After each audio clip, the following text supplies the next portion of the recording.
I think the best way to give everybody a chance to do a quick introduction round. Terry, if you want to get started, because we had already the pleasure last year. Great to see you back. Okay, so can you hear me? Yes. Yep. Okay, good afternoon, Olivier. Good afternoon, everybody. So Thierry Bedoin, I am the Chief Digital Officer of Banque de France. And I think that I am still the only Chief Digital Officer for Central Bank. So very pleased to participate to this discussion. Yeah, I still have hopes that somebody else will join you. Do you see that already, or? Oh yes, I think that there are a lot of discussion inside central banks about what is digitalization, what is the role they have to play, and that is really important because by defining my role, of course, the ambition of Banque de France is to get more proactive, to be more proactive and less observer. That means that you have to develop innovation inside central banks too. So just like other fintechs, we are now some tech company. I think that I can say that my aim is to make Banque de France a central bank tech. Okay, Nick. Good afternoon, everybody. My name is Nick Cowan. I'm the founder and CEO of the GSX Group. For those of you who don't know, Gibraltar came out with a regulatory framework last January in 2018 for DLT providers who store and transmit client assets using the blockchain. Within the GSX Group, we have the Gibraltar Stock Exchange, which is a traditional MiFID licensed exchange, and we're looking this year, once our technology is ready, to move that on to being a tokenized securities exchange, listing and trading equities and fixed income securities, etc. We also have a licensed cryptocurrency exchange within the group, the Gibraltar Blockchain Exchange, which trades digital assets.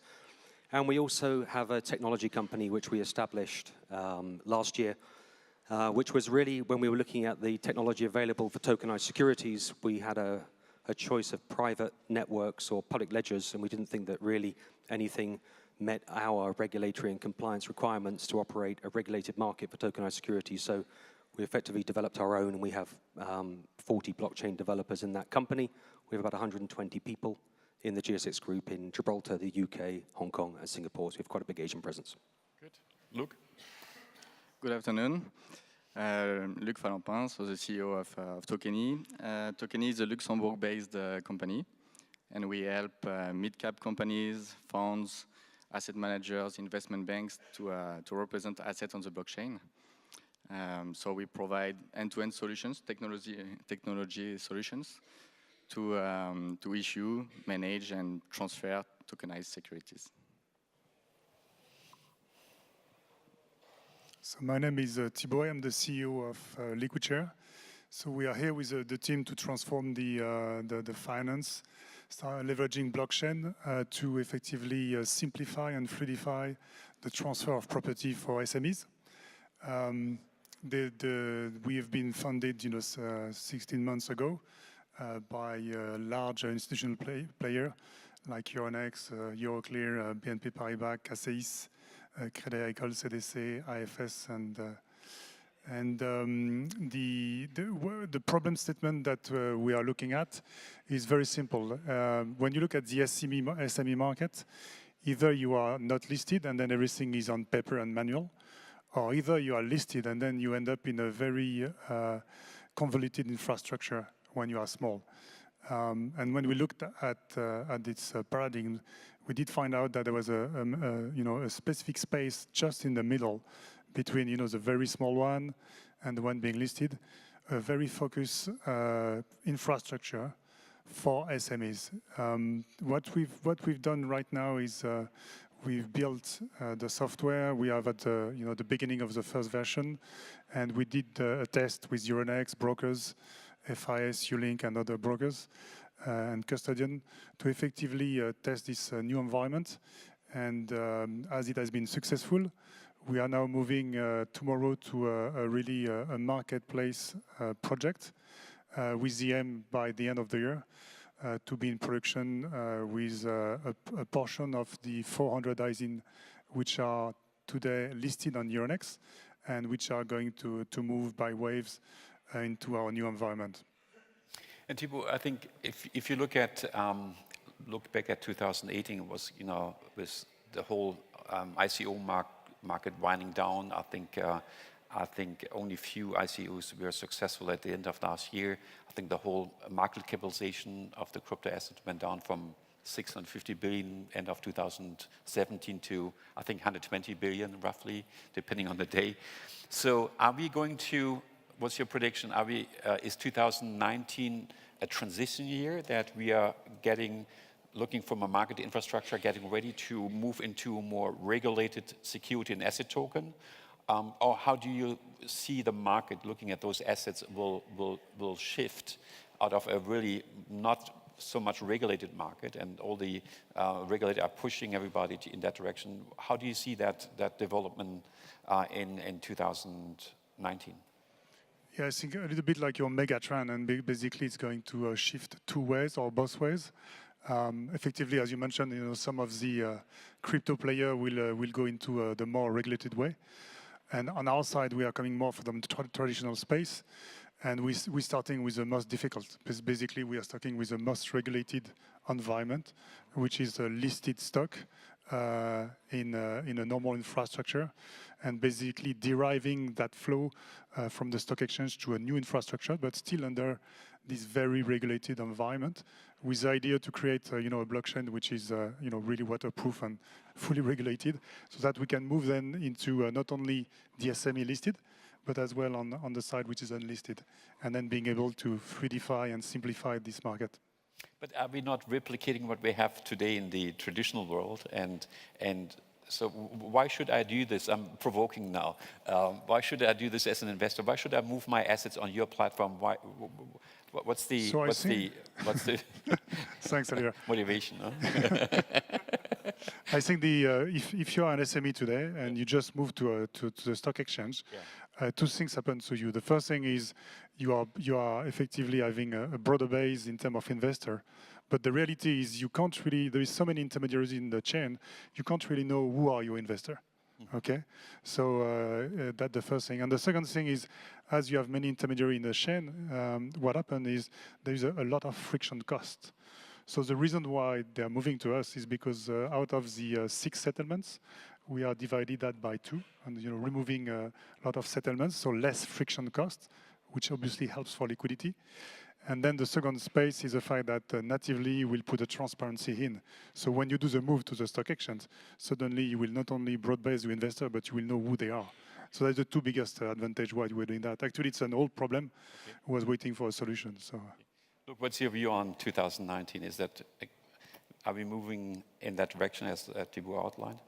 Yeah, I think we agree. I hope, I guess, and I hope it will be the year where cryptocurrencies and digital assets got separated in the mind of traditional players. It's really 2 different things. Cryptocurrencies are decentralized, security tokens are centralized. They use a decentralized infrastructure, but they are centralized because we have to apply regulations. So I hope it will become well known that it's 2 different things. Of course, cryptocurrencies are a bit scary for traditional players, but now we can deal with digital assets by bringing security and the proper tools for institutional investors. So hopefully it will change this year. And also I think we can bring liquidity to private markets first. It's probably easier than listed ones. So hopefully this year we'll see interesting projects, interesting investments, value proposition for investors. So hopefully institutional investors will start accepting this new asset class. Do you see that the threshold for companies to be listed at those exchanges will come down? Because there's a significant cost today with the IPO business now that you have to do. Do you think that it becomes more attractive for SME businesses to get listed, or? Running an IPO is really costly. It's really long. You need 12 to 24 months to do an IPO. For an STO, you need 2 to 6 months. Yeah. So it's really different. And also, it's not exactly the same for the same players. For an STO, the perfect target is a mid-cap company, which is like too big to get easily acquired, but too small to do an IPO. So for that class of companies, it's really interesting to run an STO. But before that kind of companies start doing STOs, we will have tokenized different kind of financial instruments before. Nick, what's your view for this year? Is that? So I think this year is a transitional year. I think we're going to see the first breakout of tokenized securities start to get some mainstream adoption. I think from our perspective, we see 3 streams coming online. I think one is the tokenization of existing assets such as equities. So you can have Google and Amazon trading as tokenized depository receipts. That introduces the crypto community to actually trading securities without having to go through a broker and the banking system. I think that's interesting. I think also we'll see SMEs where the cost of capital is extremely high right now. Everybody's saying the same thing. Their regulatory costs are going up, their margins are going down, and the speed to market is pretty painful. So I think we'll start to see STOs coming online. I think we might see the first offer to the public later this year as opposed to a Reg D filing for 99 investors. I think that's going to start to really take off this year. And I think we'll also see the hybrid model. I think that what the ICO market taught old capital markets guys like me is that you can actually get funding and capital into companies, and that's created immense innovation over the last 3-4 years, which has been fantastic. So I think you could easily see a company, say a company like Uber, doing a tokenized security raise coupled with a token as a reward mechanism for their drivers, a sort of hybrid product. So I think all of these things are going to come online, and we see this year as the transition for maybe a 2020, 2021 adoption. And you'll see 2 parallel universes. Traditional markets are going to carry on as they are, and the digital markets, I think, will evolve. I think it's a good point. I think this hybrid model, so that all the tokens will be on smart contracts, that you can bring additional business logic or incentives that in the traditional instruments today you will have a hard time to model. No, I think that's something that you're saying. I think will be one of the potential that I think that companies use also to drive adoption. No, going forward. Yeah, I think so. And I think what you have to try to understand with the different, obviously the primary difference between ICOs and STOs is, exchanges such as ours, we're governed by securities legislation. So we can't, and we're not going to try to change securities legislation. What we're going to try and do is change the way the securities settle. And in order to do that, we've created a series of smart contract templates for an equity, a fixed income security, et cetera. So actually you're just sticking to exactly the same securities legislation that already exists. And I think that will be the adoption that we'll see this year. Okay. So what's your central bank perspective? Yes, Terry, what's your view on that? What we can see, of course, that the technology is getting more and more mature, and the ecosystem will keep growing. From my point of view, of course, we have already at Banque de France an operational blockchain to communicate with banks, and we use this blockchain to deliver some payment identifiers, so kind of utility tokens to allow companies to make payments. And it's already in place and working well, and there is no issue about it.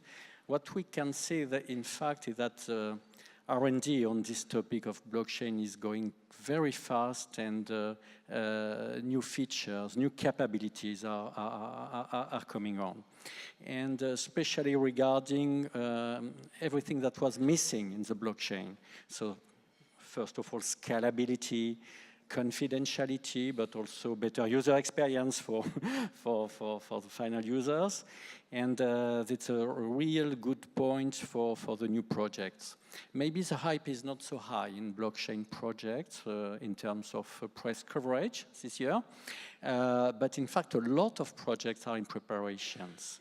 And what we will see is also some ICOs that will now deliver, and some product will be launched, will launch during 2019. What we see is also that on public blockchain, we can see some initiatives just like stable coins, which are quite well settled in the landscape, and it's also a good example of sort of hybrid system between crypto and real world, because it's secure, of course, the value of your asset in the real world. What we see is that the topic of central bank digital currency is going on among central banks. And we had a presentation yesterday of the governor of Banque of Swedish central bank, explaining that it's a real project in Sweden. No, I think the Nordic countries they're working on because they are much more cashless than the other countries. I think that's something that definitely. So it's a progress in the topic, and of course STOs. STOs is something where there are already concrete projects. Yeah, I think we will talk about the regulatory environment in a minute. Look, coming back to the alternative position, the hypothesis that STOs are an alternative for IPOs. Attractive for even smaller companies to get funding. If you look at the IPO cost structure, you have the listing fees, you have a significant portion on legal fees, you have the 3-5%, depending on the market, fees that the investment bankers are cashing in as a commission. Do you think that, look at the exchange fees, I think there's a chance to bring it down, like Polymath are offering this for $10,000 to get listed, etc. Do you really think that we can compress the cost for doing an IPO? It depends. I don't think the cost reduction will be on the issuance phase, but more post-issuance. So the interesting part is that an STO can be global. So the costly part is actually the compliance. It's a global infrastructure, so you can raise funds, reach investors everywhere in the world. But of course, you need to apply the securities rules. So you need to apply the compliance. So it comes with a cost. It can be automated partially, but of course, it will still be costly. But after the issuance, when everything is automated and you can do corporate actions on the blockchain, for example, you will start making some reducing the fees. Yeah, you reduce the number of intermediaries, so you reduce the fees. Just to provoke, we see already in traditional business direct listing. Do you think that the role of the investment banks in the STO business are at risk? Thibault?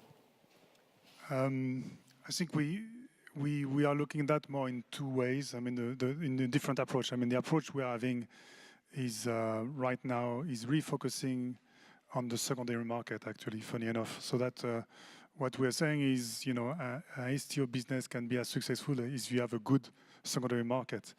So, to your first question, actually, what we are doing is to bring the secondary market, more effective. More simplistic and with more fluidity and transparency.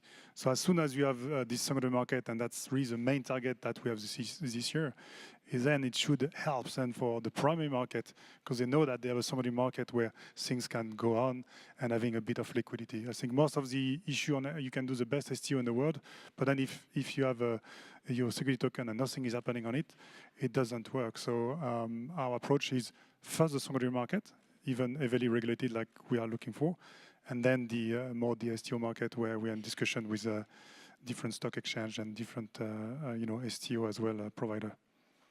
Nick, is that also your view, looking from a Gibraltar perspective, or that this will be more a secondary market play? I think there's the primary and the secondary conversation. So I think if you look at the primary side, first of all, I think, as I mentioned earlier, the cost of capital, I think, look, in my view, that's actually an opportunity for investment banks to adjust their models. I think issuers ultimately need to have advice, and a lot of the investment bank capital that's there to underwrite deals will still continue in tokenized or traditional form. I think the opportunity is actually twofold. Number one, I think if you look at competitors of ours, all exchanges, they tend to be centralized in terms of their own clearing system. They're not interoperable particularly. So therefore, exchanges, you need to dual list and actually comply with that centralized clearing model. So I think commonality and interoperability of the blockchain, and that's very much our approach, where the protocol we've built is available to other exchanges and investment banks and broker-dealers for no license fee. Because our view is if you have interoperability, then that opens up the gateway for global liquidity pools. And that's when it starts to become really exciting for issuers, because the challenge for issuers is you are restricted by the size of the exchange that you list on, the clients on that exchange. And actually what you want to try to do is to maximize the opportunity for the issuer to get access to investors, number one. I think number two, I don't actually believe that, if you are, I was in Singapore last week, and there was an example there where the second-tier market in Singapore, the average SME size is, let's just say, 20 million bucks, and the average turnover is $20,000 a day. I don't think tokenizing securities is necessarily the answer to liquidity in the secondary market, necessarily. But I think what you can do is by having interoperability, you're actually opening up asset classes to new investors. And I mentioned earlier the crypto universe, for example. But also, I think, if you look at an example where, my mum is 77, okay, so she can open an account on Gibraltar blockchain exchange, our cryptocurrency exchange today. She can deposit £100,000 and she can lose it all in Bitcoin. She can't open an account with an exchange and buy Apple. That completely seems wrong. So eligibility, suitability, etc. So I think getting access to those investors and getting investors access to interesting products will ultimately increase liquidity over time. But I think it's going to take some time to get there.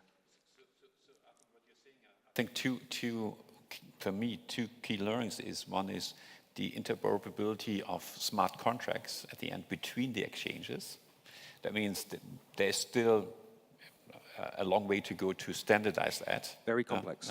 Because based on our experiences in project with European exchanges is, first of all, to prioritize which instrument they want to tokenize, because there are over 200 variants to do. That itself is already a challenge. Secondly, to make them also tradable between exchanges. I think you need, it's almost like a standard to allow liquidity pools connected. I think that's the key message at the end. Yes. And I think what we're already seeing is, we belong to a couple of associations where I think one of the guys said, look, there's 20 protocols out there. Let's be realistic. In 5 years' time, there'll be one or two. So I think you're probably going to have a convergence of protocols over time to enable that interoperability, because that's ultimately the key to global liquidity pools. The other topic is, what you mentioned, I think is important to stress, is the hybrid model. Because at the end, to open up the whole new digital asset world to the existing community that have banking accounts, that link, if there's a way to link that tokenized world with the your accounts in the banking environment, and I see already exchanges thinking about giving security numbers to mapping to those tokens, digital assets tokens, and managing the custody of those tokens on the exchange side, and try to mirror the values through security numbers in the normal portfolio of an investor, retail or institutional investor. That opens a huge volume of potential investors, volume-wise, distribution-wise. Is that something that you foresee, or? No, we do. And in fact, I'll go a stage further with your analogy. So we are talking to a telecom company with about 25 million users. Now, the telecom industry tends to be a post-paid industry. People get their phone bill, they pay. It's very difficult to get them to become a prepaid universe of clients. But actually what you can do with a single protocol and a wallet system, as you can say to your clients, if you deposit $1,000 in advance, we'll give you a discount on your phone bill. And by the way, you can also get access to interesting products in the same wallet. Now, what you've suddenly become overnight is now a bank. That's what Alipay did. They suddenly ended up with $50 billion in cash, thinking, what do we do with this? And so if you could imagine anything that has digital access via a wallet system, you'll start to opening up the unbanked, new users. So that convergence, as you say, I think is a 5 to 10 year cycle. And I think we're right at the start of it now, so it's really exciting. Look, do you see that too, that major connection between the old and the new world to get much more distribution power that there is limited today in the traditional crypto market now, because you go the very, it's a huge effort to onboard customers in the crypto world, wallet-wise, KYC, and AML-wise. Finding that connection to the existing world, I think that can be a game changer. Yes, we talk a lot about interoperability, but from my perspective, Ethereum is the interoperable layer. What we see right now with exchanges is that most of them are centralized, and therefore they provide custodian services because they want to do a conversion between the ERC20 token on Ethereum and their own system. I'm not really convinced that intern blockchain can do a better job than a database. So we're not talking about high frequency trading for the moment. What we try to do with our clients, and we are already live, so we are doing for real. It's not just a dream. We can imagine many things in the upcoming years, but today what we try to do is to bring liquidity to totally illiquid market. So when you have a closed-end funds or real estate funds, you cannot go out of this fund for the next 7-10 years. So what we can do and applying compliance at the same time is embedding on the token the validation rules, the compliance. And therefore, you can do peer-to-peer trading. And you can do it at scale because the infrastructure is there. It's Ethereum. So basically, we don't need anymore the trust booked by the exchanges. The exchanges is the infrastructure, it's the blockchain itself. So with our system, for example, you can do peer-to-peer trading and you can list all of these orders on what we call raw layers, so on decentralized exchanges, basically. So hopefully the role of exchanges will change. So many different initiatives, some very centralized ones, some decentralized ones. Gibraltar is one of the most decentralized ones, so it's pretty interesting. But what we try to do first is to bring some liquidity to totally liquid market. So do you think that working with Euronext on your side, connecting the liquidity pools with exchanges outside Euronext is possible, or you have a different strategy? I think on our side, we are not exclusive with Euronext, so we have a different discussion with different stock exchange. But effectively, to the question of integration and attracting other pool, I think it's a question effectively of which technology you want to be in, and which technology is going to be able effectively to cross between maybe some of the mainnet on Ethereum, and then the Euro technology, which is going to be obviously more regulated, and then is going to be a more closed blockchain, and how to do this connection. So there is quite a lot of works going on right now in terms of connecting these two worlds. And the reason why we choose our technology is effectively to stay in that race and to be able to have that bridge in due course. But it's a bit down the line. Do you see right now a race into production? We're looking at traditional exchanges working with you or building their own digital asset platform. Tokeny or other players like LiquidShare or Cowan are working on their licenses. So do you think that there's a competition between the different players and there's a first mover advantage? Yeah, I think it's like natural life. It's burgeoning and bubbling everywhere, which is good. So you have plenty of initiative. Everybody trying effectively to take the light. And I think it's going to be a massive combination of different things. So race is on, and then you will have all the play of buying some, not buying others, and all that stuff. So it's going to be fun. Just to provoke, if you say you want to be ready by end of the year, do you think that's maybe too late? Yeah, absolutely. We should try to do that in 3 months. Going back to the central bank, do you think France is a good place for SDOs? Of course, yes. Not really joking, because you know that in France the regulation is quite open for, I would say first for unlisted securities, unlisted bonds, because there is a regulation that allows to use the blockchain directly to manage exchange trade and exchange unlisted bonds.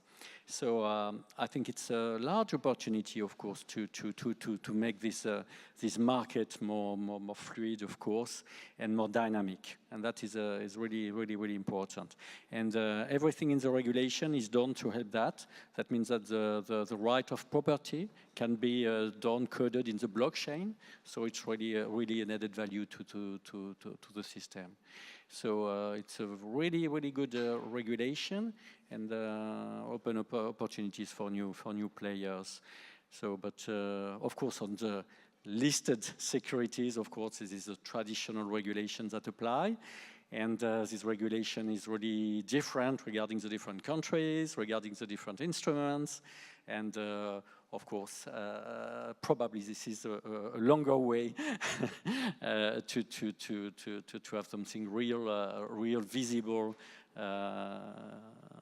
in France and outside of France. And Nick, Gibraltar is a perfect play into the Europe. I don't know if we're a perfect play into the rest of Europe the way we're looking right now with Brexit happening. But to be honest, we decided 2.5 years ago that once we knew the rules of Brexit, we could then make a decision at our board, and we're still waiting to know what to do. But I think from Gibraltar's perspective, what we have is we obviously have a regulator that's DLT savvy, and that's really powerful. I think in the event of a hard Brexit, we're the only country that can passport into the UK, so that becomes quite interesting for European international issuers looking to tap the UK market. At the moment, we're still in Europe. I don't know what's going to happen, so we can still passport financial securities across the EEA. Clearly, as we get into the land of STOs, then it becomes interesting. ESMA came out a couple of weeks ago and said they saw DLT as a viable protocol for settling of securities, but that doesn't necessarily mean, I think, that perhaps later this year, if we listed a security on our exchange and we were still part of the EU, could we passport that into Germany? I don't know what BaFin would say. So I think I completely agree that that's going to take a little bit of time, I think, to understand that single regime. But assuming that we're out of the EU and assuming that we have a hard Brexit, then we will focus obviously on the UK as being a portal for the rest of the world into that. So. And look, Luxembourg, from a regulation point of view, is that a good place to list security token and asset token? Not yet, but very soon. Luxembourg so it's a small country, of course, but it's the second place in the world with money under management. You have more than 4,000 hedge funds in a small country, so a lot of expertise and a lot of good connections. The government and regulators are very proactive, but of course, finance is a big industry in Luxembourg, so they have to be cautious. But step by step, when every players in Luxembourg start providing the right tools and the right mechanisms, the right cooperations, it shows that it is possible. With France that just made a big step forward, I think Luxembourg will show that it is very soon. So if you zoom out to other countries that you would say from a regulation point of view have a pretty good working environment? Europe is very proactive. Switzerland as well. So yeah, I think Europe can be very attractive in the next few years. In the US, they're still struggling to define the tokens. In most countries in Europe now, it's clear. Singapore as well is moving very fast and is becoming the central hub in Asia. So we will see, but definitely France and Europe are becoming attractive. For the moment, we apply securities regulations. So with the European passport, it's interesting for sure. Mm-hmm. Is it also your Thibaut, that the regulatory environment is one of the critical success factors? Yeah, absolutely. And I think we've seen effectively what has been easier to change on the regulation, which is the unlisted space. And you've seen some country moving into that space like France. I mean, what we're going to see, but it's going to be longer term, is change in regulation but more for the more regulated side, where effectively when you looked at the, some of the regulation like CSDR, the MiFID for MTF, as soon as you want to have a good secondary market, you end up in MTF regulation or MiFID regulation. And then when you end up in MiFID regulation, you end up in CSDR regulation.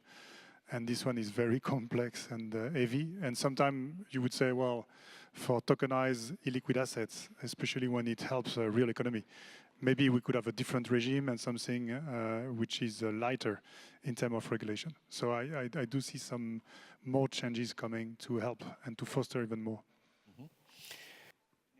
Nick, you mentioned that the role of the investment banks will change, looking at the whole IPO business.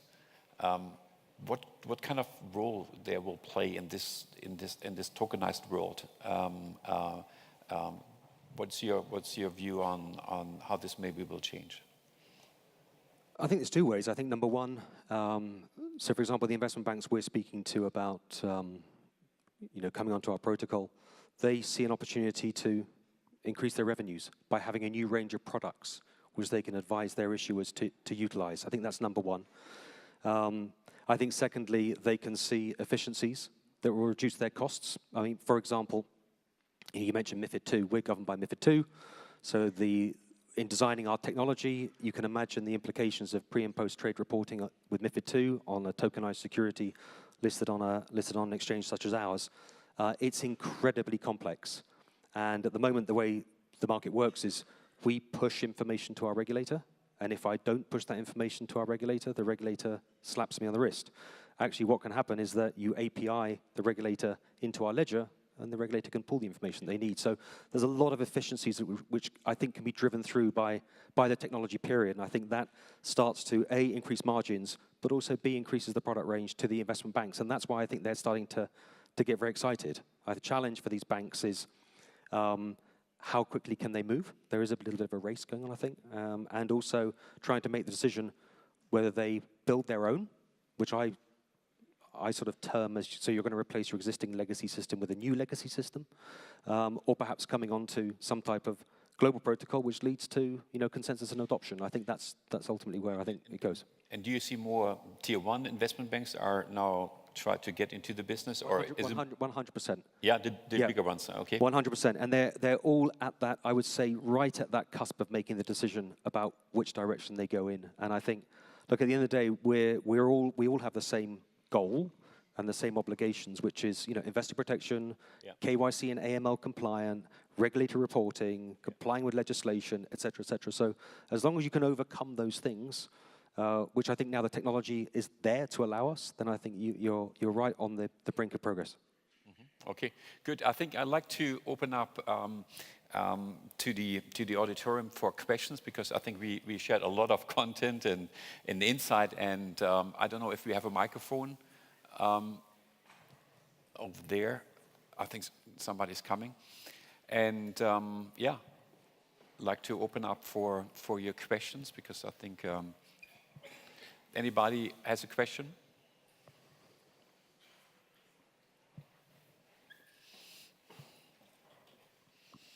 You mentioned that STOs would help improve liquidity, but at least from my point of view, if you would issue a token, you would have to lock out shares in a certain way, right? So if you would issue 2,000 token shares, you would have 2,000 shares that are just never moving, right? So I don't really see how the liquidity is getting better like that.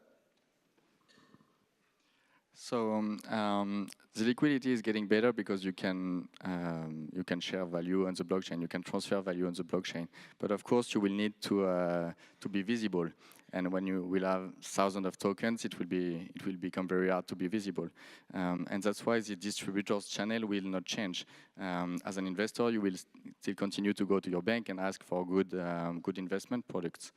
And these banks, these distributors can continue to distribute these products because it's regulated products.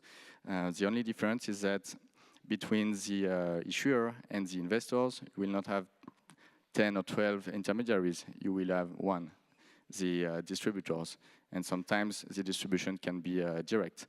Right now, we provide interfaces for the investors directly. issuers and investors. So if you want to buy some pieces of forest, tokenized forest, you can go directly to the issuer website and buy some forest. So the distribution channels will be way shorter. And of course, you will see some distributors, marketplaces listing these tokens. But it will not be as complex as it is right now because the infrastructure wasn't there. Thank you. I'd actually like to just add, can I add something to that question? I think you've got two types of, as we see, tokenized securities. So you have new stock coming on that's tokenized, and then you have tokenization of existing stock, let's just say Apple. So for example, if we were to structure a tokenized depository receipt, just think American depository receipt or global depository receipt. So you would take 1 million Apple shares out of the market, and you would issue 1 million tokenized Apple shares into the market. So actually, it's a bit of a wash. What you're actually doing is you're inadvertently introducing the Apple TDR to a whole new universe of, let's just say, crypto community, who, let's be honest, most of them are trading Bitcoin and Ethereum and probably having a tough time, right? So if we can introduce them to securities without having to go into the banking system, actually, ironically, the liquidity might improve. But my view, it's a one-for-one wash. It's just a delta-1 product, if that makes sense. Okay, super. I think we have time for one more question.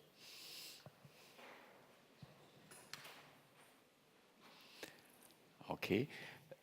My last question would be going back at the different asset classes. So, Nick, I think right now we are tokenizing securities. Do you think there's what will be next afterwards? Are we talking about commodity? Are we talking about real estate? So what kind of assets do you think will be listed going forward? Because I think right now, listing another Google and Facebook sounds okay. I would not call it sexy. And the question is, what else will be in the pipeline? What do you think? And then I will ask the same question also to the rest of the panel. Yeah, I think, look, let's start by saying that actually markets have worked pretty well for a couple of 100 years, right? So I think the efficiencies are there. Yeah. I think the lack of interoperability, I think, is the challenge for exchanges. So what we're seeing in terms of demand is, number one, tokenized funds. A lot of demand pipeline for that. Number two is SMEs looking to issue their own tokenized equity. Number three, later, I think, is tokenized debt. Debt tends to be over the counter anyway, but I think debt will come later. I think when you get into things like derivatives, it becomes actually quite complex because derivatives are primarily a margin game. So then you're getting into effectively leverage and finance. So that I think will be further down the road. And we're also seeing a lot of asset-backed tokens. So think of your gold tokens, et cetera, where we see a few of those coming on board. But that's how we're seeing the order of events that we're seeing right now in front of us. And I think there's more derivative-type products. I think we're a couple of years away, is my feeling. Yeah. Thibaut, what's your view? Is that the same? Do you have the same? Yeah, basically we see things in the field of either equities, funds, real estate funds, everywhere where you start to have a large pool of investor into funds. Luke, what kind of assets do you see? Yeah, closed-end funds, real estate is very tangible, so it's a good start. We start seeing some very interesting debt products, actually, structured debt. Commodities, for example. Private equity is interesting. It's the biggest part of the private markets, but I think for the moment it's too much friction. So it will come, but step by step. Okay, Terry? Maybe not directly answer the question, but of course there are financial instruments and non-financial instruments. Probably the question about the regulation is quite different regarding all these instruments. Probably some risk appearing for some of these instruments. Maybe I can point out the risk regarding the fragmentation, in fact, of the assets by itself, because opening the market, adding new service, proposing new services could be, of course, splitting the asset in many shares of these assets, and of course this could imply some risks. Financial risk, of course, risk regarding the ownership, all the burden regarding the regrouping of the property if needed. Risk regarding the the speed of decision processes regarding these assets. So there are a lot of questions about all of that. But as you said, probably STO year one would be 2019, and it's a beginning, and there is a huge possibility, of course, of digitalizing and tokenizing, of course, all the economy, in fact. But I think what we can see or learn out of this discussion, I think this will, first of all, it's a fascinating topic because it's, I think, a significant structural change that we're going through. I think we will see, if I summarize the learnings from my perspective, I think this is a transition year. I think the market infrastructure is getting ready. I think there is a competition between markets, between locations. I think there's a competition between established players and new players. I think there is an opportunity to embrace new asset classes that today are not digitally traded.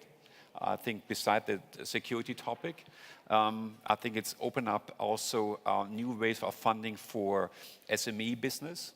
So I think there are plenty of opportunities, and the role of the current market players, now investment banks, the exchanges, I think will go through a massive change, and players that find the bridge between the existing and the new world, I think can be the winner of tomorrow.